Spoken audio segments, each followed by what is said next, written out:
After such a long intro, hopefully you have enjoyed the movies, I actually want to focus on the principal point of today's topic. It is one photograph in the main that I'm going to discuss at some length now.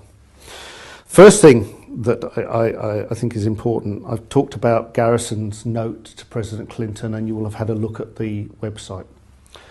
The 2 ID'd lieutenants were extracted.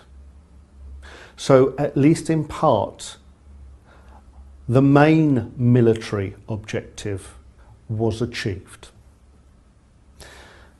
I also referred to earlier the fact that hundreds, if not thousands, of Somalians died.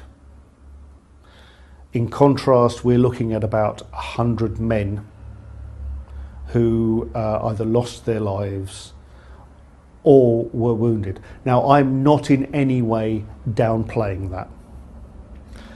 That is a tragedy, and respect needs to be given to those people who put their lives on the line in service of their country. For some people, that's not a fashionable thing to say, but I think it's worth restating periodically.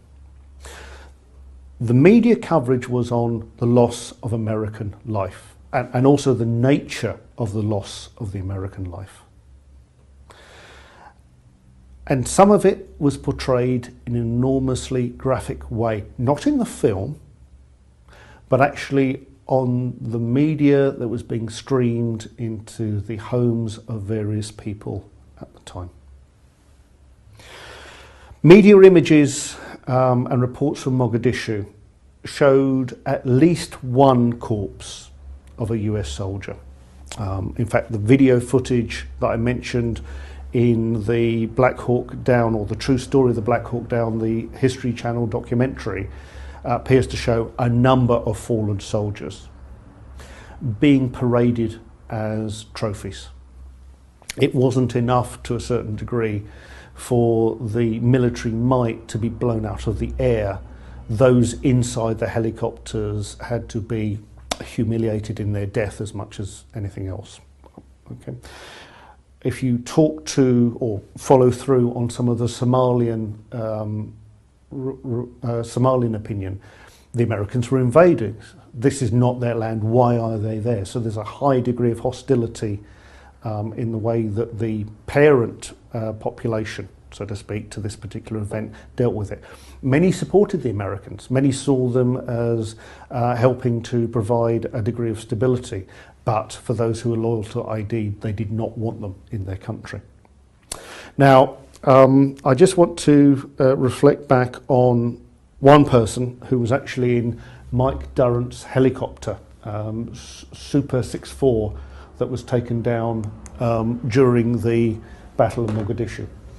Now, I'm going to bounce backwards and forwards this. Staff Sergeant Bill Cleveland was a member aboard Mike Durrant's helicopter, and if I remember rightly, he was effectively the load master. He was in charge of the helicopter behind the pilot, so to speak. Now, posthumously, he was awarded many of the highest honours available to American soldiers. And it's a list down there: the Silver Star, the Bronze Star, all the way down to the Purple Heart. In commemoration of both himself and Sergeant Thomas Field, there is a US Army Aviation Logistics School named after them, the Cleveland Field Training Facility. It might not be the most auspicious memorial, but it's remembering their own, the army taking the sacrifices of these men and at least embodying them for future generations in the army to think about what their sacrifice was in that regard. Now, the reason I emphasize this is that you will find online, and I'll put the URL, something that's put together, I believe, by Bill Cleveland's family. One of the reasons I think this is worth looking at is its reflection of a very personal testament from those very close to Bill Cleveland. He did die as a result of Super 64 crashing. It is suggested that he survived the crash but then was subsequently killed. I made the point in the context of the Pakistani soldiers who died earlier in 1993 that they were mutilated. It would appear that similar things happened to those who died in that particular crash. In fact, Mike Durrant, both in the film and in interviews afterwards, felt he was going to die, the pilot of Super 64, and it took someone who realised what the propaganda value would be of having a live American serviceman to stop him being killed in a similar manner. It's worth going through this site for a number of personal comments about the images which were seen at the time of the battle. And one of the things you might want to consider is the fact that US media streamed images of fallen soldiers, some of them in quite distressing states, before it was known who had died, who these bodies were, and to a certain degree, before there was any opportunity for the US authorities to inform the families of the death of their loved ones. Now, of the images that came out and were published at the time, I want us to consider in greater depth one. It is quite a disturbing image, but this is an altered image, so just keep that in mind. Paul Watson, who I think was working for the Toronto Star at the time, was a photojournalist out in Mogadishu. And in the aftermath of the battle on the 4th of October or soon thereafter, he was in a position to photograph what was happening on the ground.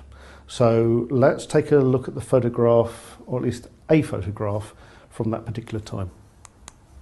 Now, I've titled this quite deliberately, "The Picture That Time magazine Could Print."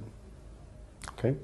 And this is a version of Paul Watson's, quote, first image.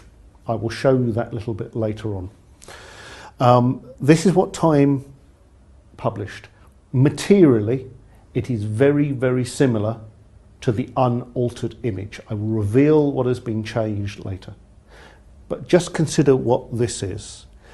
Firstly, in terms of reportage, this is the photographer interacting very much with the crowd.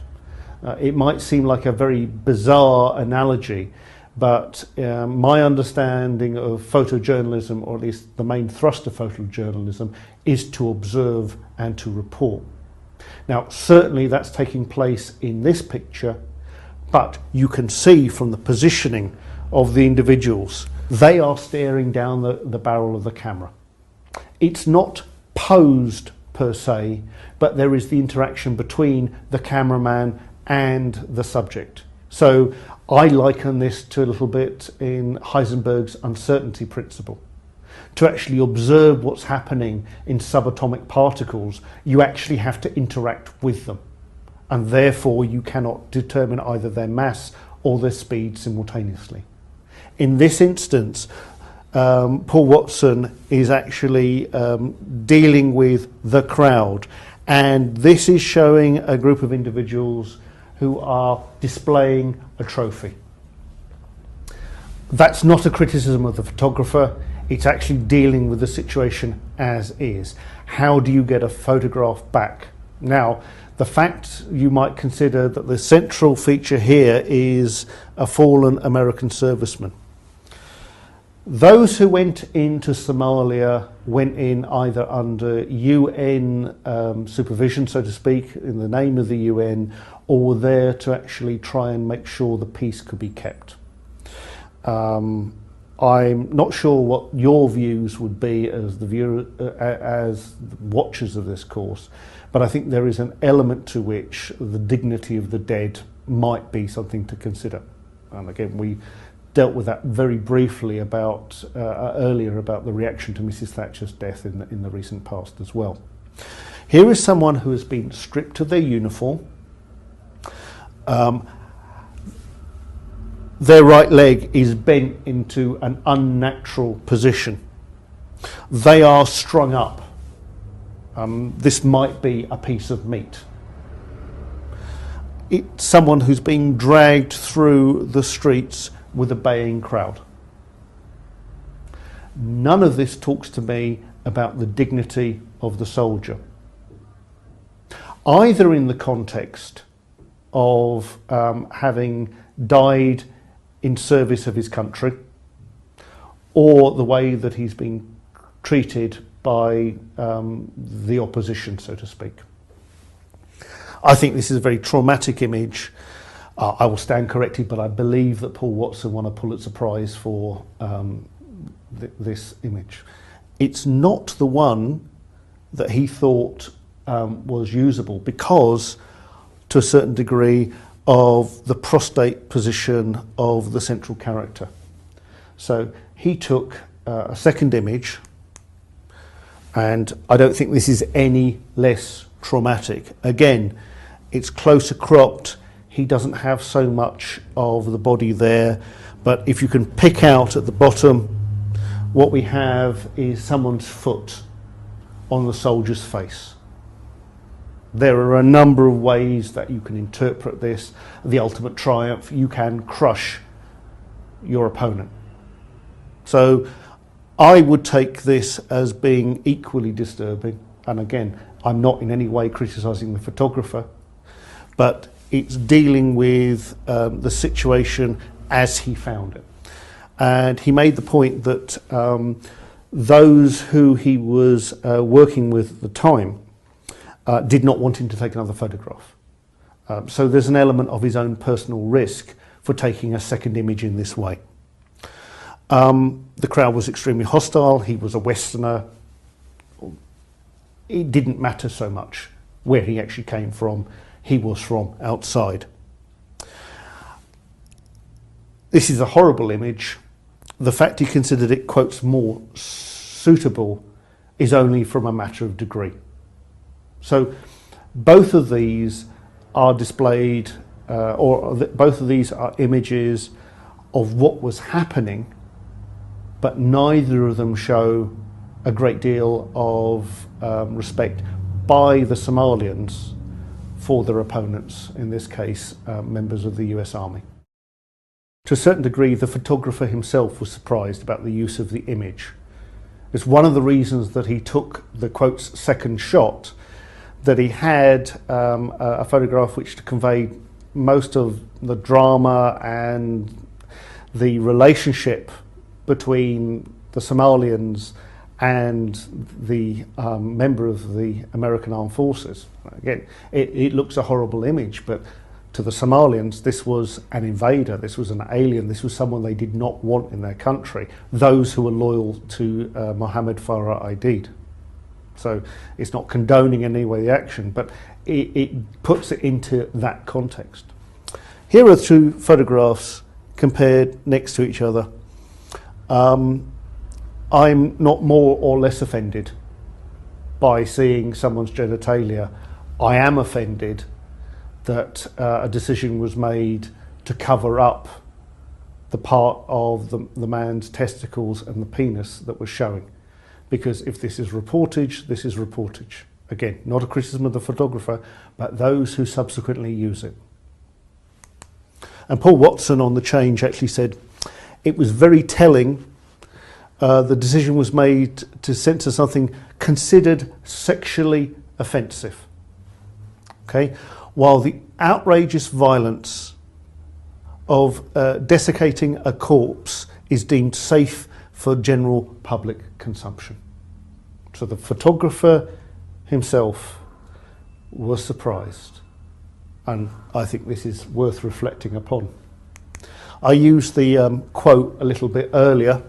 What exactly was the purpose of this? And Stephen Mayers, who's a photo editor, said, Times manipulated picture exposes the sensitivities of a nation that is militarily strong enough to confront one dead soldier, but morally too weak to risk the exposure of a single genital, even in such a non-sexual context.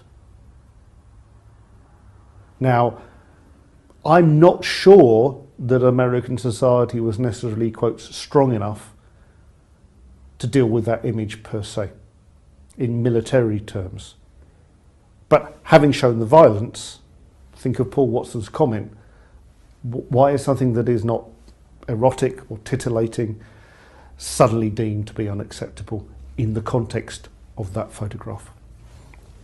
The quote below from Michelle Stevenson is actually Time's director of photography.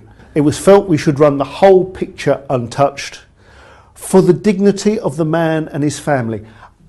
You will forgive me, but I have a problem with that statement.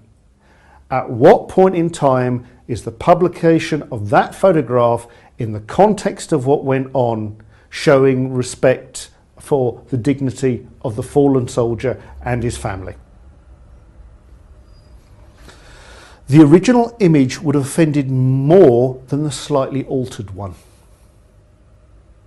I would question that decision, and not least of which because I think it questions the integrity of the newspaper. It's a small point in the context of a horrific battle. It's insignificant compared to the loss of life. But I think in terms of historians, when you consider what Time chose to do, we've made comment about some of Time's choices of front covers in past lectures. I think there's a responsibility to, if not show the truth, then at least not manipulate it in a way that is deliberately deceiving. Either you print the photograph or you don't. Think about that, and think about how different Time's actions are, in this instance, compared to those of Stalin. I know it's not an obvious comparison to make, but it gives you one way to reflect again on our denouncement of Stalin. Do we just denounce contemporary media in the same way? Quite a few people do.